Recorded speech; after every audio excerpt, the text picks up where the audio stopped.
Coming up on the Best of the Paul Finebaum Show podcast, we're live at SEC Media Days. Auburn head coach Gus Malzahn, SEC Commissioner Greg Sankey, plus the best corner in college football. Florida's Vernon Hargraves III joins me alongside Greg McElroy. It's the Best of the Paul Finebaum Show podcast, and it starts right now. This is the Best of the Paul Finebaum podcast. We're joined by Vanderbilt's head coach Derek Mason and running back Ralph Webb. And Ralph, last year your coach stole media days wearing a bow tie, and everybody was giving him the sartorial award. Looks like you either went to school on him or you're just a cool dresser regardless. Yeah, I had no idea Coach Mason wore a bow tie last year. This is kind of my own swag. Yeah, well, he's obviously back to business, serious suit, tie, although it is gold. It's gold. Got a little color there. Got a little color here. School color. Well, Ralph, let's talk to you first. I know you've any Vanderbilt student athletes. It's more than just about playing ball, but you've done a lot of things that are I think our audience would be interested in, particularly going to Australia. You're not going down there to play Australian rules football, I suppose. No, not a chance.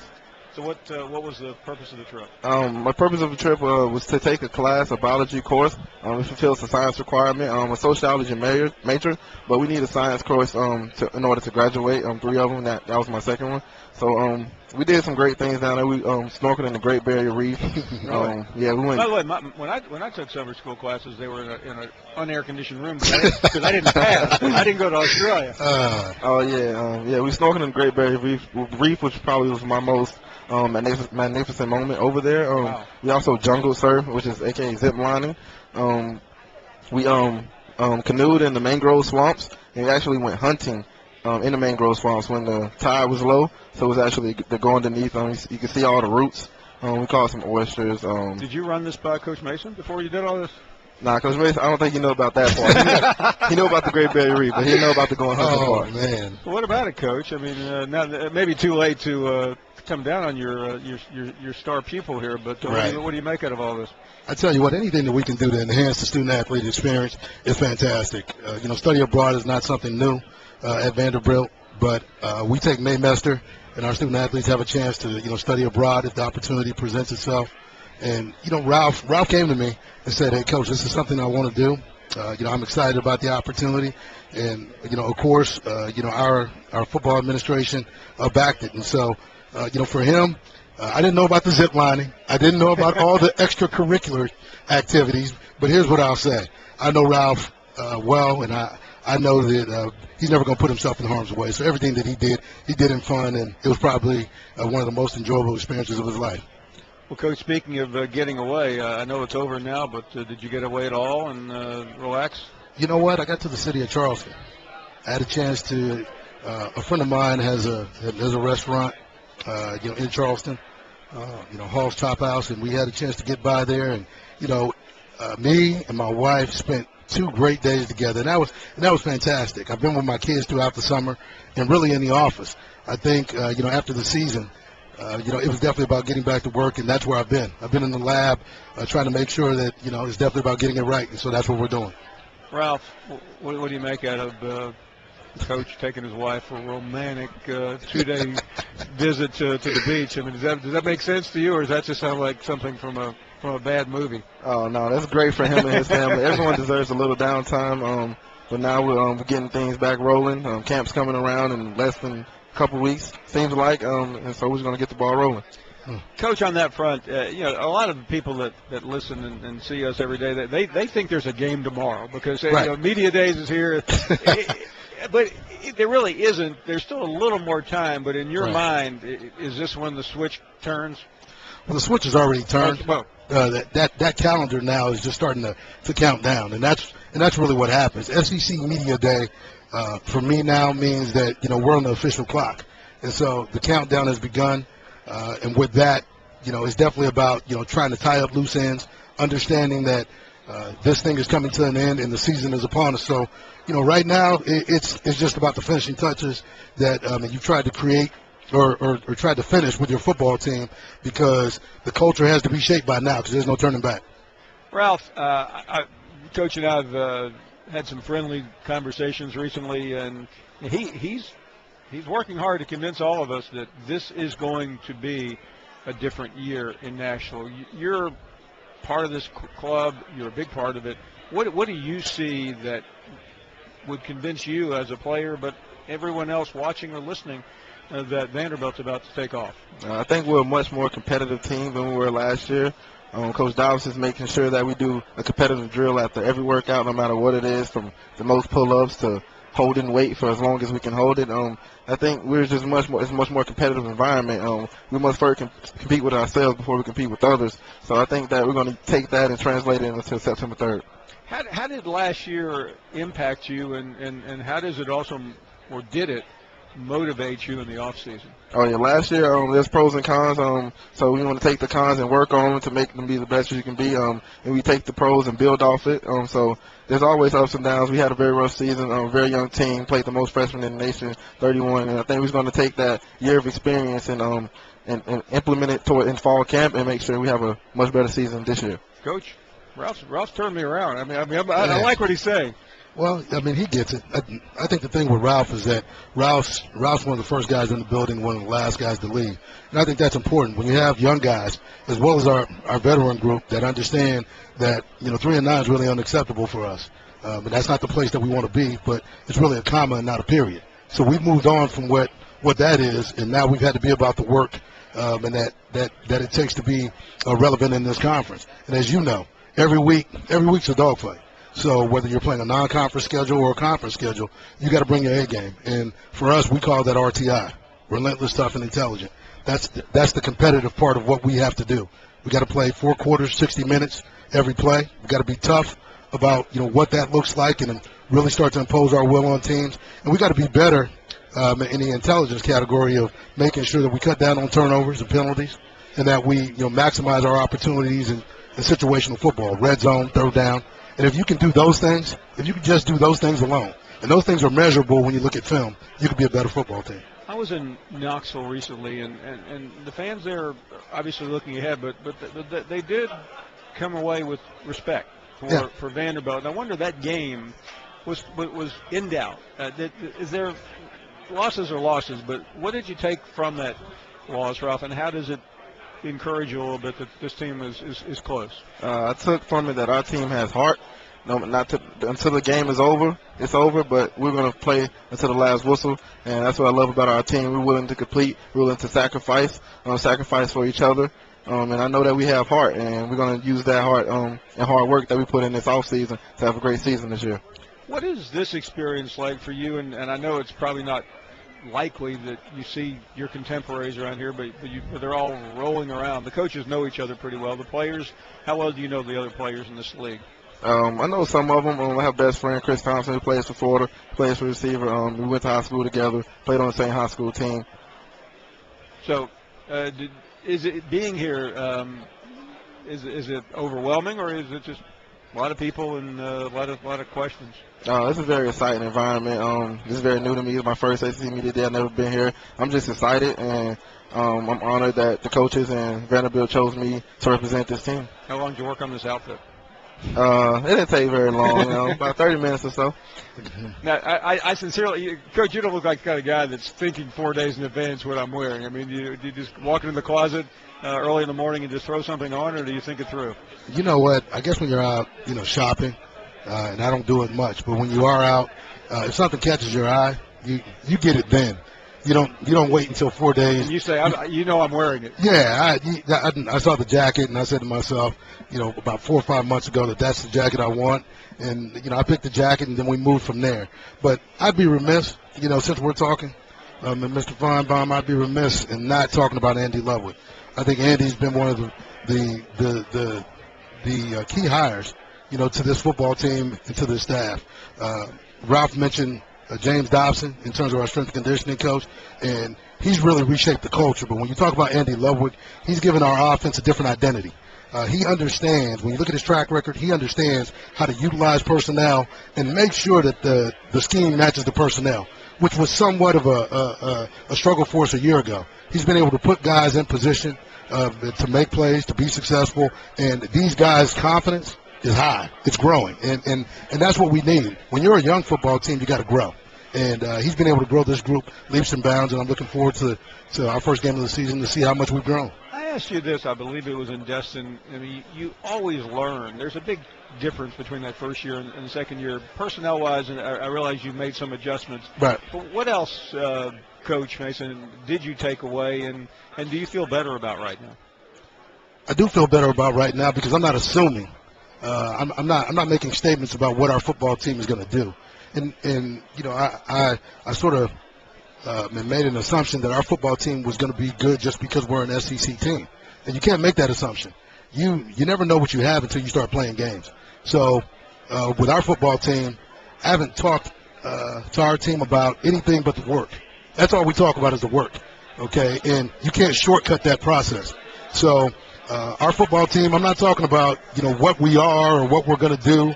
We're talking about what we have to do today, and that's win the day. So as long as we can dominate days and put days on top of days, that gives us a chance to be competitive, and that competitive spirit is going to show itself because our schemes are definitely better. But you got to be able to compete in this conference for 60 minutes, 4 quarters, every play in order to have a chance to be relevant. Well, we're only in the first quarter of the SEC Media Days, but Ralph Webb wins best dressed by far. I mean, with all due respect to your new sport coach. Yeah. I'm going with the players. Oh, you should. You should. You swagged out. I'll take it. I'll take it. This is the best of the Paul Finebaum podcast. One person that's joining us now is Gus Malzahn, and we were talking about the league. And, Coach, thank you very much for being with us. You've been part of 2 national championship games in recent years, and the league, I wouldn't say it's coming under attack, but when the SEC doesn't win, it becomes a big deal. Well, first of all, the SEC West, I've said this before, you know, it's a man's league. It's survival of the fittest now that the Mississippi schools are playing good football. Texas A&M's unbelievably talented. You know, there's no weeks off, and so you got to survive the West. And when you survive the West, the team that does that, then he's got to play a very good team out of the East, and then you get into the playoffs. So it's just going to be a matter of time. We just got to get used to the format. I still think the best football is played in the SEC. Yeah, and I think everyone felt last year you were a college football playoff team if you had had a different schedule. And I'm not making excuses. I know you don't. But that was a brutal schedule. It was a brutal schedule. It was one of the toughest in the country, you know. And going in, you know that. And you just got to overcome it. We didn't overcome it. You know, we had trouble putting pressure on the quarterback the second half of the season. That kind of led to some ups and downs. But, you know, we didn't finish like we would. But, you know, it's a new year. And really looking forward to this year. You mentioned when you dealt with your first press conference today, you talked a lot about Will Muschamp, and I want to stay on that for a moment because I don't remember other than maybe when you showed up at Auburn as a coordinator making as much impact before you ever coached a game. Yeah, of course, you know, like I said, I believe he's the best defensive mind in all of football. You know, he has that it factor. You know, you can just his presence around coaches, you know, they're better. The players believe in him. It's a really good thing, especially for the future defensively. In terms of what he brings, we don't know. We haven't seen a game yet, but clearly he impacted the program in recruiting. He's impacted it in all facets. Yeah. But I suspect you knew that going in. Yeah, we did. We had an outstanding defensive class this past class, and I think if we could fast forward a year or two, you're going to see him recruit specifically to what he wants this defense to look like, and it's going to be a lot of fun. Coach, as an offensive coach, having him there, what does that mean to you? Well, it gives me great security. You know, I sleep very good at night. And then the fact that, you know, he's been a head coach in this league, and I've already bounced things off of him, and it's really a great thing. He's a true professional and just done an outstanding job since he's been there, and we complement each other very well. We just have a couple of moments. There is really not a very long off season, but you're a guy who I know likes to spend time with your family, with your children. What have you done to at least forget the rat race this Yeah, summer? I got away for 4 or 5 days and tried to turn the cell phone off for about 6 hours. But, you know, hey, it was good for me. And, you know, I'm ready to get this thing going. I'm real excited and ready to get on that practice field. That's what I enjoy most. We just saw your quarterback walking around. I'm no judge of athleticism, but I saw a lot in him. Talk about Jeremy. Yeah, I'm very excited for Jeremy. You know, he's really paid his dues. You know, he could have played for a lot of teams around the country. He's been in a backup role for 2 years. The way he's handled himself has really created a lot of respect from our coaching staff and his teammates. And I think, you know, this is his team. This is time, and really excited to see what he does with our offense and our team. Finally, you showed up here 3 years ago. We knew you pretty well, but you go to the national championship game. You're in it until the end last year. What have you learned from the first 2 years as a head coach at Auburn? Yeah, well, I think, anytime you do something for the first time, SEC head coach, it's a different ball game, and you learn from the different things. The first year we had one of the biggest turnarounds in the history of college football, came up a little short. Last year, high expectations, got off to a good start. We didn't finish. So we've experienced a lot of different things in those. Not only will help me, but help the rest of our staff and the rest of our coaches. Coach, I see people waiting to grab you. I'll let you go, but thank you for coming by. We really appreciate it. Thank you. This is the best of the Paul Finebaum podcast. ESPN Radio. With the action on the court, the diamond, or the gridiron. Comes alive. The NBA. The Golden State Warriors, NBA champions. Major League Baseball. San Francisco Giants are the champions of the baseball world. The new college football playoff. College football playoff national champions, the Ohio State Buckeyes. Your home for the best in sports play-by-play. ESPN Radio. This is the best of the Paul Finebaum podcast. Bruce Feldman, the well-known writer with Fox, also as the best-selling book QB, out last year. And Bruce, I know you've been here a few times because we've been here a couple of times together. And I always get the question from the newbies, man, I can't wait.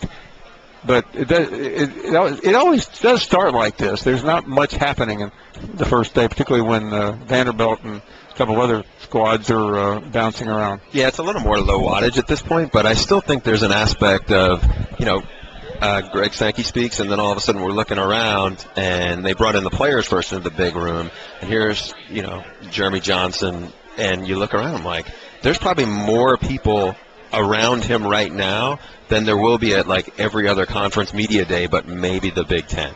And it's crazy. Like, sometimes the head coach, maybe there's a little secret, sometimes some of the programs will bring up local media or a few national members up to a suite, and they'll have their own little media availability. And I went up to the Florida one, and Jim McElwain's in there, and he's making a joke. He was like, you guys weren't out here last year when I was in Vegas for Mountain West? And I wanted to say, hey, I went to that. It's at a casino. There's like 9 media members there, and it's way more laid back. This is that times 1,000. And, as a national media member, you just can't miss it, though. I think you feel like you have to be here because it's just kind of a spectacle.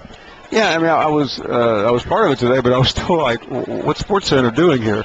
I mean, there are a couple of other major events, but it is part of the lure, and I'm curious how much of this does the SEC is the SEC's creation, and having said that, how much are they paying for it now? Because this was a 7-year drunk fest of sorts. Look at us, and now the narrative is changing. Yeah, I wrote about that today, where it's like, quote unquote, the 10 things to see, and one of them, the first thing was the drought. Right. It's like, well, they haven't won a national title in 2 years. That's not a drought, but by the SEC ridiculously high standards, that's what it looks like now, because you're on this big stage. It's almost like, Florida State has in all this bad. You forget in trouble and everything, and their fans are going, wait a minute, don't you see what's going on at LSU or some of these other schools? But it's like, you just won the national title. Your star player last year was in the news for the wrong stuff for like 18 months. So with that being up on that pedestal comes the good and comes the bad. And, but I think every other place, I mean, Jim Delaney would wish he could have this kind of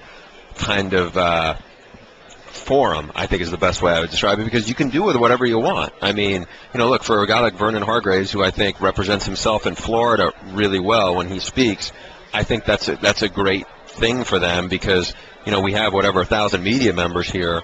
Even if Nick Saban and Les Miles and Steve Spurrier aren't out here today, all these guys are going to go somewhere. We can't all go to Chick-fil-A for lunch for 8 hours or whatever. So if you can, utilize the stage. If I'm Derek Mason, I am trying my best to captivate people and get people to believe. Not because they're going to recruit us, but you can get your message out a little bit and get some momentum that way.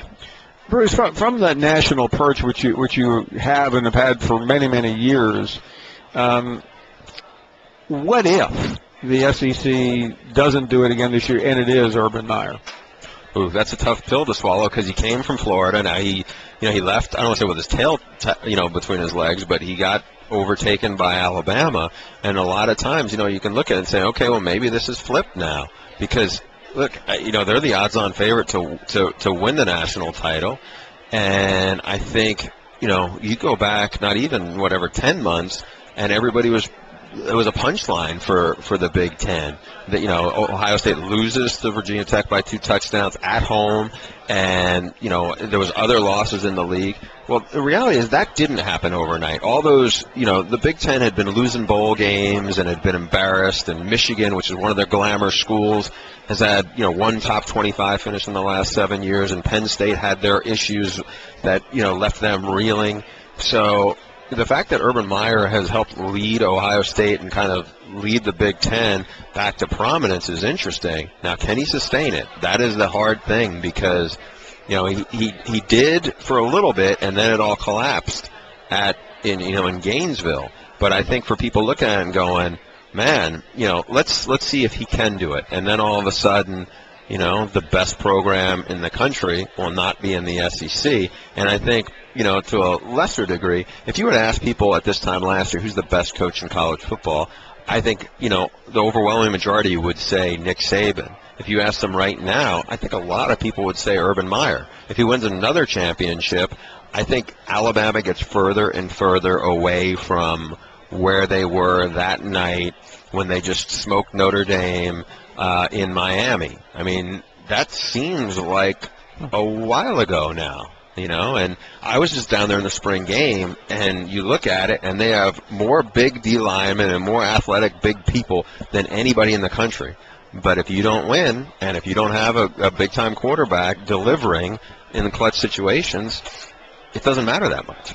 Yeah, and I mean, you mentioned Saban and Meyer. I was reading, again, everyone has these polls, but one of our colleagues did a poll of the most influential people in sports, and Urban was ranked ahead of Saban. 5 years ago, Saban was on the cover of Forbes magazine as the most influential person in all of sports. And yeah, wow. And, look, if you look at it this way, you can trace it as some of their proteges go on to get head coaching jobs. Well, this past offseason, it didn't take long for Tom Herman to get the Houston job. Now, that's not like he got the Florida job like Will Muschamp did, but, when you start seeing kind of their fingerprints on a lot of different places, that's where it goes to. And I think, like you said, all that stuff is subjective, and if Alabama goes on to repeat, which hasn't happened in a long time in the SEC, it's going to flip the other way. Nick Saban didn't all of a sudden not get very smart. I just think things kind of tweak a little bit, and we'll see how it goes from there. And I'm very curious to see what happens in this state alone because a lot of people think, including myself, despite losing a lot of starters, that Auburn's going to have a really big year, and that's a lot of credit to the other coach, Gus Malzahn. Yeah, and I know you were there, and he repeated it when he was here about 30 minutes ago. But Malzahn made it very clear that game is in Auburn this year, and he's not backing away with it from it. Bruce Feldman from Fox, always great to catch up. Looking forward to our next conversation, Bruce. Thanks, Paul. Always good to be on with you. This is the best of the Paul Finebaum podcast. This event began several hours ago with Greg Sankey delivering his first formal address to the SEC Media Days. And Commissioner, I can't imagine what must have been going through your mind as you were walking to that podium.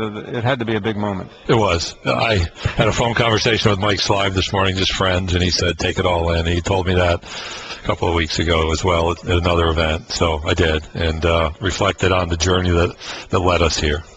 You told the story coming from upstate New York. I think you were moving to Louisiana. I was. And you hit a couple of SEC spots along the way, but that was a long time ago. The first city we went through was Knoxville, Tennessee, as Interstate 80 ended there, and then we spent the night in Birmingham, drove through Tuscaloosa, then on into Mississippi, into Louisiana. Lived in Natchitoches, Louisiana for 2.5 years. That was our introduction to the South, and we've never left.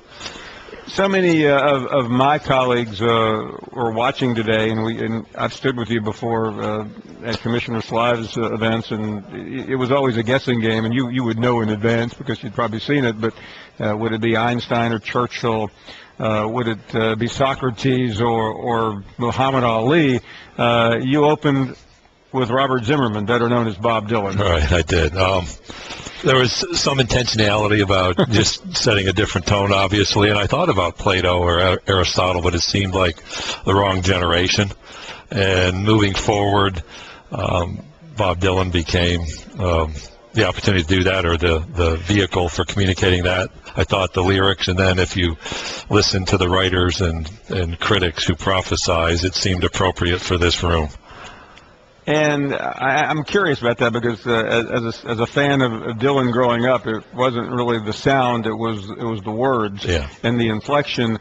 And clearly, you've already alluded to it, but the times they are changing. Is that about the sport, the era of college athletics, or is the fact that you're taking over as a commissioner? I really think it's a combination, and in fact, you could add the other piece where I talked about the change last week in South Carolina. And if you go back to read the circumstance around the introduction and the writing of that song, it dovetailed into the change in the region. But it's about change in the person. There's a lot of change going on around us. You observe we did not have a network here last year.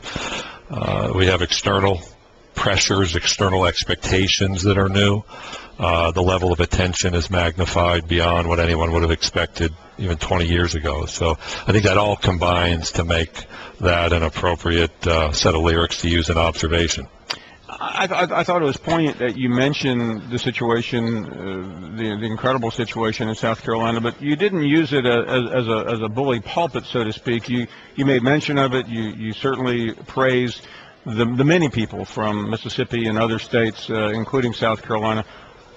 What went into that thought process? Obviously, we've been following it, but it is still a little bit unusual for the commissioner of the SEC. It is. It was new.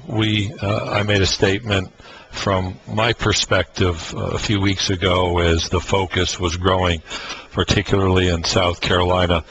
We also saw our university leaders take positions, and we are a conference, and it was appropriate from the position to convey support for their position, but it echoes the position I communicated, again, a couple weeks ago. Do you intend to use your office in a position of trying to enact change or to react to change, or both, or neither? Well, I think it's a combination, and clearly the role is one of advocacy and conversations during the search. Some of the questions to me were, what do you see for the future and how do we lead? And so that was the theme this morning. And Mike led so well, and that's about who's around me, and I think I was a helpful part of that for him. And we have staff and leaders on our campuses who are helpful in that regard. So advocacy for change is one. There's also a reality that you have new ideas generated by others. There are really smart, thoughtful people working in college athletics across the country, and we may kid about the rivalries, but I respect my colleagues. And so there's a time to react, a time to collaborate through things, a time to negotiate, and I had the best seat in the House to watch that happen, and I've got the responsibility to meet those expectations as we do go forward. Commissioner, I don't think you were intending to take a shot across the bow at the NFL today and Roger Goodell, but if you were just listening or watching with one eye on the screen, you mentioned about we're not playing in London and other places around the world. Talk a little bit about your intent on that statement. Well, it really was to expand beyond just a competitive aspect, game locations, to who we are, and convey that we have international students who visit our campuses as students, enroll, compete, and go back home. And they talk about change. And so that's one part of global influence. We've seen some of that in the stories we shared today with a player from Vanderbilt in Australia on a study abroad program. Ole Miss's football team went to Haiti. There's a baseball team from Vanderbilt going to spend some time in Cuba. Kentucky sent student athletes to Africa. That's influence. If we have those opportunities, great. But the strength of this league is in our 14 communities, our campus communities, and across those states. And particularly as it relates to football, there may be a time when it's appropriate, but we don't want to walk away from our fan bases in any way, shape, or form. Your job certainly is to lead this league. Your influence on what happens on the field deals with legislative issues and administrative issues, but many of us woke up today to a headline in USA Today and a column by Dan Walken about this league is not to be, it cannot take itself for granted. The article went on to talk about how this used to be a brag fest for 7 years during that run of national championships. The SEC has still won has won 7 of the last 9, but it's almost like the world has come to an end these last 2 years. I'm not sure what you can do about that, but certainly you are the commissioner, and I'm sure you're aware of the noise. Very much, and I think it was Twain who said at least the observations about our demise are greatly exaggerated. It is an intensely competitive environment. It always will be. In fact, I was having a back and forth with one of our head coaches a couple months ago, and I said, look, people can debate this, but there's no one in this league who would like to win a national championship in football more than me this year. Truly. Let's put that aside. But the commitment on our campuses, really the intelligence of our coaches. One of the rewards I have, and you see it as well when you interact, like with Jim and others, is they're very bright people who are very focused on their sport. They're innovators. They're developers of people, and we'll be okay. But there is a high bar to meet, and I think if we win 8 in a row, that's great. But that doesn't just define success. We could win 7 again. That'd be good, too. Finally, Commissioner, you came into this job in Nashville joking about tweeting, and I know that there's been a lot of back and forth on that, but you did something today that was extraordinary. As you were speaking, you were live tweeting. Can you let us in on the secret? It's my shoes. It's the shoes. We had set up with one of our staff as I changed the name and had fun with the tractor tire picture that there were some things I wanted to convey in real time, so I had a little bit of help. First time that I've had that help, but it was an effective use of a new media to convey a message for people outside this room. Well done. An extraordinary day for you and getting this off to quite an amazing start here on the network. Commissioner, thank you very much. Well, thanks, Paul. It's great to have you and the network with us here live. This is the best of the Paul Finebaum podcast. And now, for Geico's edition of Stuff Found in Your Car, we go inside your side door pocket. Hello, yes, the crumpled receipt with gum in it. From your anniversary dinner, you sprang for expensive wine, your server was Beth. That dinner was a couple $100. Money you could get back if you switched to Geico and saved hundreds of dollars on your car insurance. I bet you'd save that receipt. Frame it even. But really, where did I go wrong? Was it the corkage fee? Geico. 15 minutes could save you 15% or more on car insurance. Visit geico.com today. This is the best of the Paul Finebaum podcast. Greg McElroy returning, and Vernon Hargraves, the outstanding corner from Florida. I have to ask you, I talked earlier with Ralph Webb. We saw Jeremy. Did the memo go out that everyone had to wear bow ties today? I'm not sure, but I bought mine today, so. You've seen a couple guys dressed up. Who dressed the best today so far of all the people you've seen? I like how Brandon Powell's dressed. He has a very sleek suit on, very nice, nice fitting. I like it. Chris Frost was pretty good too, Paul. Did you get to pick out Chris Frost? I have not, but I'm going to a fashion show after this for SEC stars. How does it like it? I mean, you're with some of these guys. I know you've been around. Right. Do you guys communicate about meeting up here? I know there's not a lot of time. Right. Actually, I don't know the guys here from other schools, but I do know a lot of other guys in the SEC. And, we do talk. We keep in touch, but we know when the season comes that it's go time. You made some news today talking about one player you faced last year. We built it up as the matchup of the season when Florida and Alabama played. I'm sure you're glad to see Amari Cooper move on. Right. I mean, he's a great player. He's very tough. He can do anything he wants to do on the field. But I think what separates him is how he approaches the game, his mentality. He knows he's the best, and he plays that way, and it shows. When you approach a game plan, like you did last year against Amari, or how you approach DeMarcus on a daily basis, what do you look at in regards to the strengths that the receiver has that you're going to be covering, and how do you take those away? For guys like Amari Cooper and DeMarcus, that there is no taking it away. It's you got to compete. That's all it comes down to. Because you're probably going to be in position. They're definitely going to be in position. And when the ball's in the air, you just got to compete for it. The last time we saw you, you were saving the game against East Carolina. You're covering that fade from the slot position on Justin Hardy. Right. You knew it was coming. I did. How'd you know at that point that they were going to run that play? They'd run it a few times at you. They'd had some success on it a couple times. Right. How do you always step up to make the big play in the biggest moment? It just came to me. I knew what I was going to get covering him in the slot. I figured they had to go to him. It was to win the game. He was their best player. I mean, the ball had to be coming to him. And, he took his release. I looked back for the ball, and before I knew it, the ball was in the air. I just had to make a play on it. Vernon, I realized it was 6 years ago when you were a young man, but have you seen the video of what this man did to your Gators in 2009 in the championship game? He was a great player. He was a great player, man. I wouldn't have been trying to take him on, though. I can promise you. We had Hayden on one side. Right. That was a good secondary, too. Right, it was. Really It good was. secondary. It was. The only reason we got at Hayden is because I saw corner blitz and we checked to a screen. Right there. Bluffed him. Ingram bluffed him perfectly. Screen out the back. I got you. I bet. When you come in on a blitz like that, are you coming in just reckless abandon, or are you coming in under control trying to sniff something out? Oh, it's control chaos.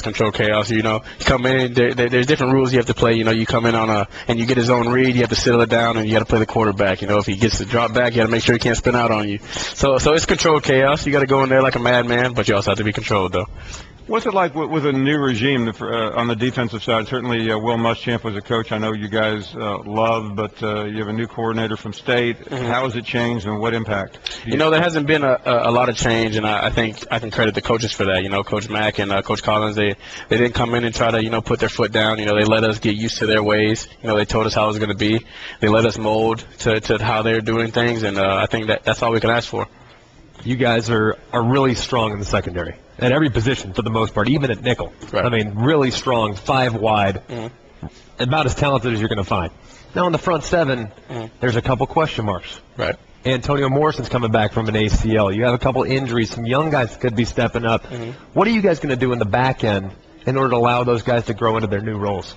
We try to be perfect on the back end to make everybody else comfortable. That's our job. We're the best we're the best unit on the team, and if we're playing good, it'll trickle right down the ladder. Vernon, certainly a lot of people have harped on what happened last year, and obviously Coach Muschamp left, but how frustrating was it to see this thing start off so well and then it just spun out of control? It's extremely frustrating when you're not winning. It's always hard when you're not winning, but we grew as a team from it. I think we needed to go through that, and now we just got to bounce back. We have everything in place, and there's no excuses for us, and we're ready to get after it. You guys ranked first defensively in the SEC in several major categories, and your offense, frankly, let you guys down on a lot of different occasions. Did it ever get frustrating for you guys as a defense, seeing your offense constantly struggle to stay on the field? Oh, without a doubt. Without a doubt, we were frustrated. I think now what we learned from it is how to control and where to aim that frustration. We can't just aim it at the offense because we got to build those guys up. They're a team, and it's not going to help. If we're criticizing too, as long as everybody else is too. I know young players don't pay much attention to the noise, people like me, but there are a lot of critics out there. Even a writer from Gainesville told us today that he thought it would be a remarkable coaching job for Mac to win 7 games. That's not what you want to hear, but can you tone it out? Of course, tune it out all the time. I think you have to. Being a college athlete, being a coach, like being in Coach Mack's position, you have to tune it out. Because that stuff can get to you, and if you let it get to you, it can ruin you. It can mess up your game. Do you think those of us, including your new best friend Greg, know what we're talking about when we're dismissive of Florida, primarily for offensive issues, particularly on the offensive line and quarterback? I guess that's for the media and the fans to decide. Me being a player, I definitely don't try not to pay attention to it. I don't really look at it much. I got to focus on my team and my guys. You've heard that conversation though. What conversation? That the Gators are not. Oh, all the time, all the time. Everywhere I go, it's are y'all going to be good this year? Are you finally going to be good this year? And there's not really an answer for it. We gotta prove it when fall starts. How was it sometimes last year? I'm going to point to the Georgia game where you guys come out both offensively and defensively and dominate. Right. Why were you capable of that sometimes, but not all the time? You know, I asked my team the same question. You know, I wonder. I know it was just. I guess that's just how the season was going. I guess that's college football. You know, there's no answer to it. You know, we came out versus Georgia. You know, we dominated, and then we came out versus Missouri and gave up 42 points. So, you know, like I said, there's no word to it. It's just hopefully we can learn from it, and this year will be, you know, better than last year. We look at it. We look at the schedule. We went over it with Coach McElwain, and he almost like said, "Turn it off. I don't want to see it." And from a player standpoint, you know the games obviously, but do you look beyond the first game? You know, you try not to. I mean, you do. You go down the schedule, see who you're going to play against. But you know, when the season starts, you can't really focus on anything else but the game coming up that week. So it's not that big of a deal. There it is, by the way, in case you were wondering. If you're going to pick out one opponent, you're looking at the schedule right now. Yep. And you're going to pick out one opponent. Who's the opponent that you want to beat more than anything else? Got to be Florida State down at the bottom. Got to get Florida State. You haven't had a chance to beat them yet. I haven't.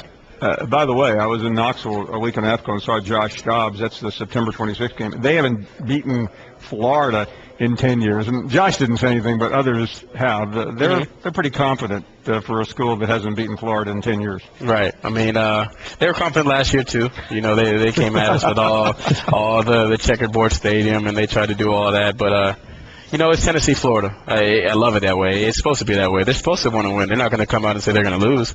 So, you know, I'm excited to get them back in the swamp and see if they can handle us. On Josh, and certainly I'm sure he's someone you respect. Right. When you look at other quarterbacks, do you spend much? I mean, obviously you're dealing with them to a degree, but do you think much about these guys yet, or do you wait till the next phase? As far as quarterbacks go, I don't really watch too much film or really concentrate too much on quarterbacks. It's more of the receivers I'm going to cover and the route concepts I'm going to get. But I do know about players. You know, I do watch highlights. You know, I watch everybody's highlights. You know, he's a great player. He's a great athlete. He can run. He can throw. And hopefully we can give him some problems in the swamp. What was one thing that you looked at from your film last year that you wanted to learn and develop on going into this season? It was definitely my tackling was the emphasis after my freshman year. I did an okay job last year. Still too many missed tackles. So when I watch film on myself, it's all the tackling plays that I have. I know I can cover. I know I can do all that. I know I have great ball skills and I can do all that. It's just tackling. What is it about playing cornerback? And I've always wanted to pick one of the best in the game's minds about this. I used to ask Revis this, and he never could get much out of him. He's kind of quiet. So tell me what your mindset is going into every single snap, because you guys battle 60, 70, 80 times in a game, but it's a battle. The war's won at the end of the game. You got to have a short memory. You got to have a ton of confidence. You got to know how to go about your business. How do you approach that? I think it's the preparation throughout the week. You know, playing corner, you have to understand that you will get beat. And like you said, you have to have a short memory. And it's your confidence level. And your confidence level comes with making plays and playing well and practicing well. For me, it's all practice. If I practice well, I feel like I'm going to play well, and that's that. So as far as having my mind right, it's having that good week of practice. Everyone wants to say, especially at the corner position, in the NFL, we see it all the time, Paul. I mean, who hasn't said they're the best corner in the NFL, right? Right. I mean, you got Sherman saying it, who says it, Revis saying it, Patrick Peterson. We hear it all the time. Are you the best corner in college football? Oh, I'm the best corner in college football, without a doubt. That's what I like to hear. You're sticking with it? You don't want to take it back? Oh, no. Absolutely. Absolutely not. He can back it up. That's a guarantee. We have been chatting with the best corner in college football, according to himself. And many others, according to me, too. Yeah, I would absolutely agree with that. Vernon Hargrave, it's been an absolute pleasure to visit with you. Thank you. I appreciate you. No, you don't pay attention to us, but we pay attention to you. Thank you for listening to the best of the Paul Finebaum podcast. Tune into the Paul Finebaum Show every day from 3 to 7 Eastern on the SEC Network or on the ESPN Radio app.